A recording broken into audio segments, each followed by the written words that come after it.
নিজের কোনো চাওয়া পাওয়া থাকতে নেই, শুধুমাত্র পরিবারকে হ্যাপি রাখার জন্যই নিজের দেশ ছেড়ে অন্য দেশে পাড়ি জমাতে হয়। হ্যাঁ, এটাই প্রবাস। পরিবারের সচলতা ফিরিয়ে আনার জন্য হাড় ভাঙা পরিশ্রম করতে হয়, তাও এমন একটা জায়গায় যেখানে ভাই বোন মা বাবা আত্মীয় স্বজন কোনো মানুষ থাকে না। অসুস্থ হলেও দেখার মতো কেউ নেই। নিজের যত্নটা একান্তই নিজের।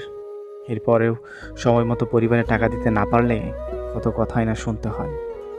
দিন শেষে প্রিয় মানুষের সাথে একটু কথা বলার জন্য উতলা হলেও একটা সময় পর সেই প্রিয় মানুষটাই বিরক্ত বোধ করে।